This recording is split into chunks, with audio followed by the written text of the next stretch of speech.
Hoje falaremos sobre fundos imobiliários de shoppings. Vamos entender melhor como é que funciona esse setor e qual é o fundo que a gente acha que tem um desconto relevante aqui, que pode ser uma oportunidade de estudo para você que ainda está montando seu portfólio de fundos imobiliários e não tem um fundo de shopping bem diversificado, bem locado ali na sua carteira, tá bom? Aqui podemos observar como é que é o setor de shopping centers no Brasil. Ele gerou aqui mais de 200 bilhões de reais de faturamento, com a projeção ali de aumentar em 1,6% esse faturamento. São mais de 640 shoppings, 9 inaugurados em 2024. Foram 7 shoppings inaugurados em 2025 e tem projeção de mais de 16 shoppings para 2026, tá no pipeline. A taxa de ocupação está no recorde histórico em 95%. Isso aqui ilustra bastante a força que esse tipo de investimento imobiliário tem aqui no nosso país, principalmente na região sudeste. Aqui, por exemplo, no Rio de Janeiro, se você mora numa região um pouco mais perigosa, assim, um pouco mais periférica, não tem muitas coisas para fazer além de ir pro shopping. Lá você consegue mexer no celular com segurança, consegue ficar bem com a sua família. Tem muita opção de restaurante, muita opção de lazer, teatro, cinema, o que for. Então é realmente muito forte, já tá enraizado na cultura no brasileiro, tá? E a inadimplência é abaixo de 2%, o que isso é muito bom,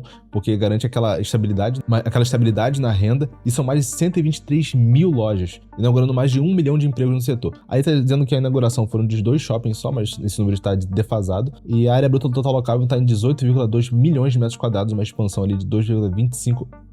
Aqui agora, por região, podemos observar que mais de 50% dos shoppings estão localizados na região sudeste, depois 17% ali no sul, 16% no nordeste, 10% no centro-oeste e apenas 4,78% no norte. A gente pode ver ali, ilustrando bem, que o que eu te falei, a região ali sudeste e sul, sozinhas ali tem quase 70% de todos os shoppings do Brasil, onde o pessoal de maior renda média está localizado, então faz sentido. A massa de trabalho está ali porque é um setor que tende a caminhar junto com a renda das famílias ali, o consumo. Pode observar também que com a queda da taxa de juros, isso diminuir a pressão no bolso das famílias e também a pressão dos lojistas. Isso melhora em vários frontes, tanto a renda das lojas, porque o produto terá um poder aquisitivo maior, e também aumentando as vendas da loja, aumentando o fluxo, aumenta a receita de estacionamento, aumenta a receita de publicidade. Então o shopping consegue capturar de várias linhas diferentes esse ganho que tende a ter com a redução da taxa de juros, tá bom? Nesse gráfico aqui a gente consegue entender uma coisa interessante, uma taxa interessante, que é a área bruta locável dos shopping centers dividido pela quantidade de população daquele país. Ou seja, o Brasil aqui ele tem um espaço tremendo ali de potencial, se comparado com países até emergentes como o nosso, como o Chile ali e México. Só esse movimento já dobraria o número de shoppings no Brasil, que seria um impacto tremendo na nossa economia. Se for comparar com os Estados Unidos, por exemplo, então esse valor vai ficar estratosférico, até sem sentido. Mas aí é fora da curva também. Mas eu acredito que um patamar ali perto do México, do Chile, em torno de 100 mil metros quadrados por habitante, é um patamar bem factível para os próximos anos, tá? E é uma projeção ali que tende a ocorrer no médio prazo. Bom, e o fundo imobiliário de shopping que analisaremos hoje é o XPML11, é um fundo bem conhecido, tá? É o segundo fundo da nossa bolsa com maior quantidade de cotistas, atrás apenas do MXRF11, que a gente fez vídeo mês passado no canal, vale a pena conferir, tá bem atualizado. E bom, ele é um fundo de shopping, né? O dividend yield dele tá em 0,84 ao mês, anualizado em 10%. Ele tá negociando um P sobre VP de 1,01, tem um leve prêmio ali. A gestora é a própria XP, né? Através da XP Vista. O índice de alavancagem dele tá em 19,53%. É um patamar não muito confortável, mas tem espaço ainda para mais alavancagem caso ele consiga, porque com a redução dos juros esse fundo tende a ganhar tanto com a melhora do portfólio, o desempenho dos seus shoppings, como também no menor gasto com relação ao serviço da sua dívida, tá? No meio acadêmico tem diversos estudos que é considerado bom um fundo imobiliário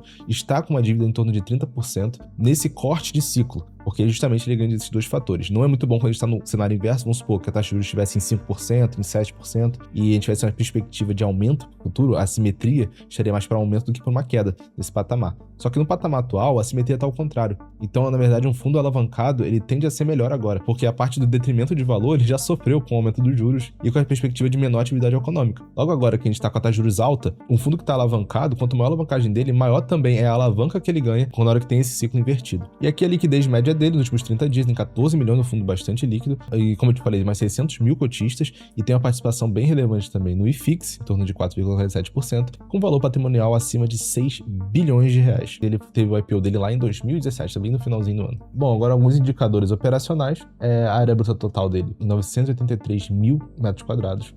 O próprio dele, né? É uma área bruta total de 983 mil quadrados, mas o que conta mesmo é essa ABL próprio, que é 331 mil. Aquilo ali que ele tem participação menor em outros shoppings e você conta o shopping inteiro. Então você, por exemplo, se ele tivesse um shopping com esse valor todo ali, mas só tem 10%, aí entraria só 98 mil ao invés de 983 mil, entendeu? Tem um fluxo de veículos ali de 11,6 milhões ao ano, vendas totais de 16,16 bilhões e a venda média por metro quadrado em 1.536. Um NOI caixa de 468 milhões, que nada mais é que a renda dos aluguéis, renda de publicidade, renda de estacionamento. tudo ali numa linha só. E o custo de ocupação em 12,11, em 2,7 ele gasta com descontos, uma vacância bem controlada de 4,2, um pouco acima da média do setor, então a gente tende a ver esse número ali convergindo para um patamar um pouco mais saudável, e uma diferença ali também abaixo do setor, que é um ponto muito positivo, que só reforça a qualidade ali da localização dos seus investimentos, tá? O fluxo financeiro do XPML11, tá? Com receitas totais de 654 milhões e despesas totais de 107 milhões, sendo que metade disso foi só despesa financeira. Então a gente vendo esse número reduzindo, isso vai melhorar o resultado líquido do fundo, que agora ficou em 546, esse número tende a chegar perto de 600 milhões em 2026, caso tudo mais constante. Isso, consequentemente, gera melhores dividendos e melhor yield, caso você compre o fundo no momento de inflexão, como é o que a gente está observando agora. Então, nesse momento, vamos observar como é que está sendo o comportamento da cota do fundo na Bolsa de Valores, e ali uma comparação rápida com outros tipos de investimento para ver se está fazendo sentido, se não está fazendo sentido, se o cara que comprou o XPML11 se arrependeu ou não se arrependeu, se o dividendo tem muito impacto ou não na valorização patrimonial dele, tá? Bom, então vamos lá. Agora aqui, temos a ação de shoppings, de empresas de shoppings contra o Ibovespa nos últimos 12 meses. Tem ali a Allos, com 75% de valorização, a Iguatemi com 65% em cinza e a Multiplan com 54%, todas ganhando do Ibov. Então a gente pode ver que o setor de shopping centers, as empresas de shopping centers, que não é fundo imobiliário não, tá? Isso aqui é empresa. É outra complexidade, outro tipo de análise. Se você tem interesse nesse tipo de investimento de análise de empresa, recomendo muito a assinatura aqui na nossa carteira da Varus, que a gente vai ter uma equipe, que a gente tem uma equipe de analistas focada justamente em esse tipo de oportunidade que você poderia ter capturado. Então checa aqui o link na descrição que você não vai se arrepender. Então nessa parte peguei os 3 maiores fundos imobiliários de shopping centers, em verde aqui o mais vivo é o XPML, tá? Comparando com o IFIX. A gente pode ver que eles acompanharam bastante o índice de fundo imobiliário, ainda perdendo um pouco por conta da composição do IFIX, que é muito em fundo de papel, e o fundo de papel pagando o que tá pagando com inflação e uma taxa extra, ou CDI e uma taxa extra, com CDI em 15%, é bem difícil de competir, mas a gente tende a ver esse movimento aí descolando um pouco, com o IFIX caindo um pouco de rentabilidade e esses fundos de shopping descolando mais dos fundos de desempenho. A gente pode observar o XPML11 contra o IFIX de forma isolada nos últimos 12 meses. Nos últimos 5 anos, a gente pode ver que o fundo,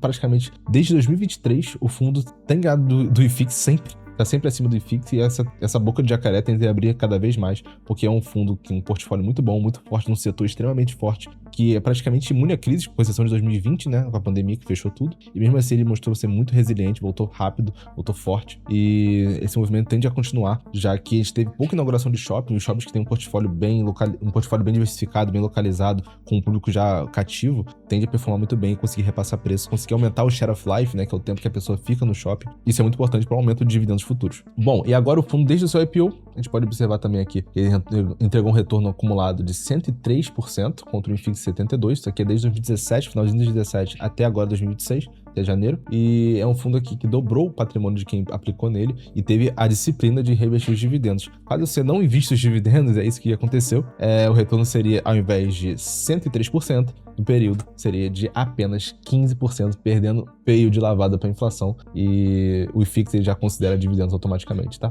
Ele já considera esse reinvestimento, é um índice de retorno total. A gente pode observar aqui também o gráfico, o efeito da pandemia, né? Pode ver que o IFIX caiu até aqui, e os fundos de shopping, que foram os mais prejudicados, foram um dos mais prejudicados, teve uma rentabilidade até negativa no período acumulado, e não conseguiria entregar um retorno compatível com o risco do investimento, nem perto disso, se você não reinvestir os dividendos. Então aqui é crucial, para você entender, porque para conseguir gerar ganho de patrimônio acima da inflação, ganho real de patrimônio, é crucial você investir os seus dividendos nos fundos imobiliários, tá? Se você ficar gastando tudo, não investir boa parte dele, você vai ter uma rentabilidade pífia no longo prazo. Na verdade, isso aqui nem é rentabilidade, você tá perdendo dinheiro. Se você botar a inflação aqui, você tá literalmente jogando dinheiro fora. É melhor botar no CDI, na caixinha no bank, no que for, que vai te dar menos dor de cabeça e vai entregar um retorno melhor. Bom, e aqui a gente pode ver o XPML11 já com os dividendos nos últimos 12 meses contra os índices de renda fixa. O IB5M11 é inflação de longo prazo do governo. LFTS11 também ele espelha ali o CDI, né, a Selic, também de título público, e o B5P211 que é a inflação também, só que é de curto prazo. Pode ver que ele deu uma surra em todos eles, tá bom?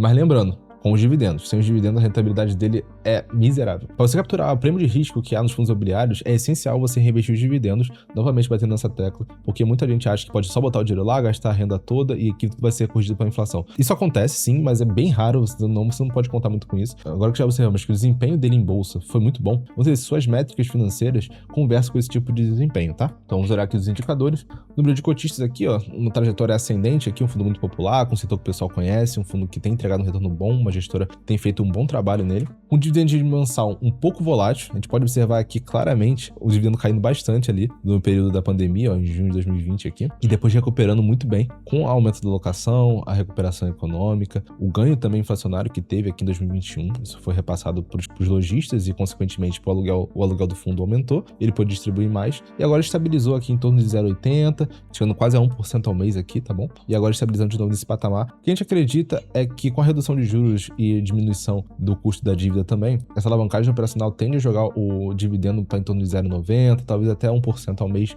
para os próximos meses, tá? Aqui no retorno de curto, médio prazo, a expectativa aqui na Varus é que chegue perto de 1% aqui, perto de 1% ao mês, que é um retorno acima de 12% ao ano, para no retorno perto de 1% ao mês, livre de imposto de renda, que seria sensacional. Mas lembrando, isso só tende a acontecer caso a taxa de juros caia e a gestão continue fazendo o bom trabalho que tem feito, tá bom? Bom, agora a evolução da vacância física, pode ver que mesmo na pandemia a vacância esteve num patamar relativamente baixo, uma parte da vacância foi financeira, que eles continuaram alocados, só não estavam pagando ainda, depois ela deu uma tirada, né, que foi limpando aquela base que não conseguiu se recuperar, aquela base de logística que não conseguiu se recuperar da pandemia, chegando ali perto de 6%, patamar que o fundo nunca atingiu antes, patamar histórico. Agora a gestão tem falhado um pouco nessa parte, que a gente viu que a média do setor tá em 4%. A média do setor do Brasil fechou em patamar ali de 6%, o máximo histórico do fundo, o pior período dele, chegando aqui a quase 3% e agora está negociando ali em 4% de vacância. Então ele espera que, se a gestão continuar esse trabalho aqui, é o que a gente vai projetar nas nossas análises, mas caso ela melhore isso aqui, isso melhora também a projeção de dividendos do fundo e, consequentemente, o retorno esperado. O que a gente tem que ficar observando é que ele não passe muito dessa banda aqui para cima. Esse patamar de 4% já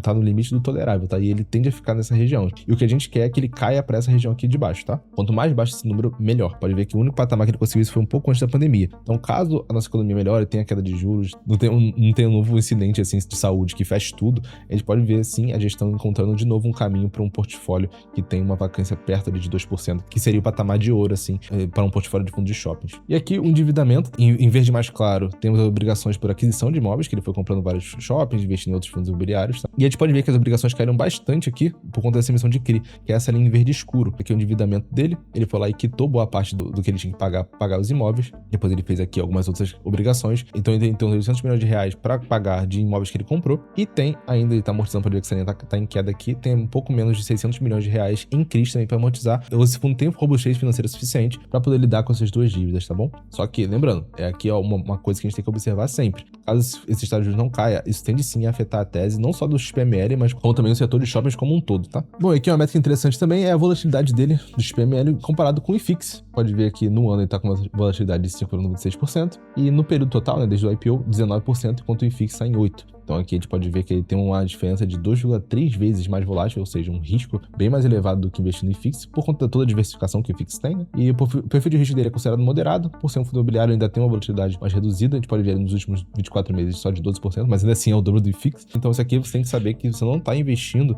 em renda fixa, tá? Até porque paga todo mês certinho, que isso aqui não sacode. Isso aqui sacode, oscila bastante, em momentos de incerteza, então isso aqui vira uma montanha russa. Então agora, quanto você teria se você fizesse um aporte inicial nele de 10 mil reais e um aporte mensal de R$1.000? Como é que seria a evolução do seu patrimônio nesse cenário? Então aqui, observando desde o IPO do fundo, o patrimônio recuperado seria de quase R$160 mil, com um aporte adicional, você botaria mais quase 100 mil em aporte, e essa parte aqui é os dividendos recebidos, né, que são os seus juros, em torno de R$40 mil de dividendos, tá? Aqui pode ver que o patrimônio total acumulado em verde, em azul ali o patrimônio dos aportes adicionais que a gente fez no período, desde o IPO, e o total de dividendos recebidos, que aqui acumulou R$40 mil.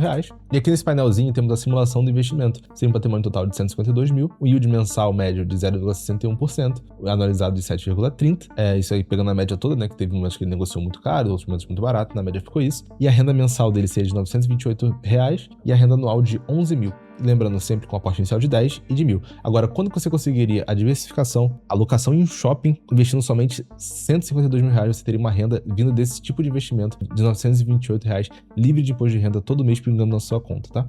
Então aqui, esse é o tipo de coisa que só um fundo imobiliário consegue proporcionar. Você com R$100 compra uma cota do fundo, ganha lá proporcional, óbvio, mas você já consegue exposição num setor que pra você botar o pezinho, você teria que ter milhões de reais, talvez até bilhões de reais para poder criar um shopping, pesquisar, fazer toda a pesquisa de localização, para ver se tem, assim, demanda para uma estrutura dessa ali. Então, aqui a gente consegue exposição num setor da economia que é muito resiliente, muito forte, que acompanha a renda das famílias, acompanha a atividade econômica, é beneficiado com a queda de juros e caso tenha inflação também, mas não muito forte, uma inflação moderada, também ganha com a renovação dos contratos. Então ele tem uma simetria assim muito positiva. E se você tiver a disciplina de aportar cada vez mais, de reinvestir os dividendos, a bola de neve ela vai só tomando velocidade, tá? Bom, e agora, qual o preço justo da cota do XPML11? Agora vamos dar uma olhadinha no Excel para entendermos qual é o preço justo do XPML11 aqui na Varados. Bom, Excel na tela, temos aqui toda a DRE de 2022, 23, 24 e 25 do XPML11, tá? Temos aqui a receita total, receita de locação, tudo mais. E o que importa mesmo é essa linha aqui de baixo, tá? O resultado líquido. Temos aqui o impacto da dívida do fundo em 2025, 52 milhões e 528 mil reais. Esse valor aqui que a gente espera que ele abaixe com a redução dos juros, tá? Só que aqui nesse valuation a gente não considerou isso, a gente considerou que vai manter do jeito que tá, porque a gente gosta sempre de ser o mais conservador possível, tá? Bom, aqui o resultado líquido do fundo,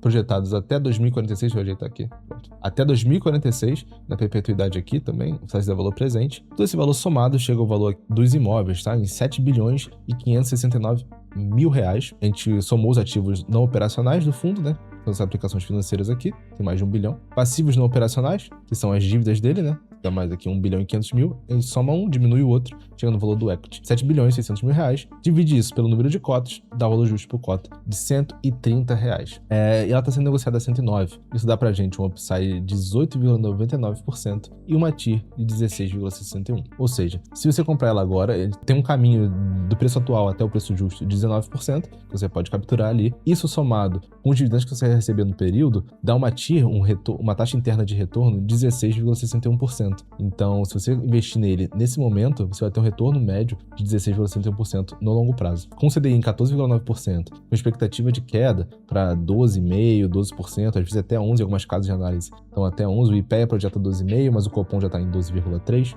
Seria um carrego bem interessante você ter um retorno de um fundo tão resiliente como o XPML11, num setor tão forte da nossa economia, de 16,61%, tá? Então, essa é a nossa visão. A gente colocou uma inflação aqui projetada de 4,46%, bem comedida, tá? Que o fundo tenha entregue, sim, um ganho um pouco acima da inflação. A gente poderia até colocar uma inflação de longo prazo, tá em 5,86%, mas considero que o cenário mais conservador já deu um upside relevante, então não tem por que a gente alongar ainda mais a nossa análise. E conforme os números do fundo forem saindo, consegue ir atualizando nosso modelo. Se você tem interesse nesse tipo de análise, de aprender a fazer esse tipo de valuation aqui, que parece difícil, mas não é, depois que você tem um fundamento sólido, tem uma base ali bem estruturada, eu recomendo muito bem que você construa essa base de conhecimento aqui conosco na Varados. A nossa metodologia é uma das melhores que tem para você aprender. Eu aprendi aqui, você pode aprender também. O link tá aqui na descrição do nosso curso VZA e também do curso de Enciclopédia de FIIs, que é um curso focado justamente para você aprender a analisar fundos imobiliários. Tem muito pegadinha imobiliária que você pode sair machucado, tá bom? Bom, e agora lembrando, isso aqui não é uma recomendação de investimento, é uma recomendação para você estudar. O objetivo desse vídeo é abrir o seu olho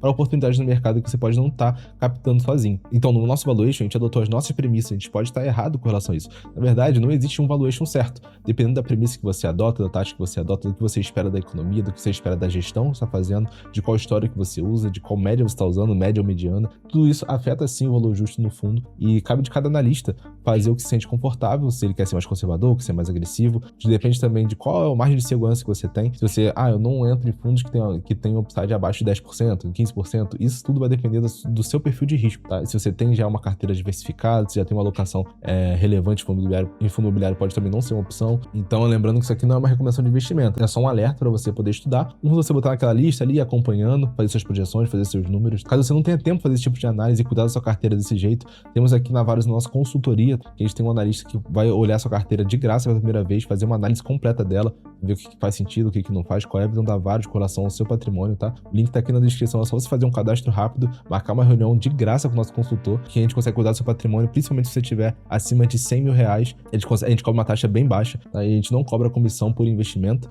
Toda a comissão que tem, a gente rebaixa para você de cashback, a gente cobra uma taxa fixa até lá do seu patrimônio. Ou seja, a gente só ganha dinheiro se você ganhar dinheiro também. Então a gente alinha ali os interesses e assim a gente consegue ter a gente consegue entregar um produto de qualidade para vocês. Bom, por esse vídeo é isso. Se você gostou do conteúdo, deixa um like, deixa um comentário aqui, fala o que você gostou, o que você não gostou, qual você quer que faça uma análise, se inscreve aqui no canal que a gente vai trazer cada vez mais conteúdo sobre o assunto e eu te vejo na próxima.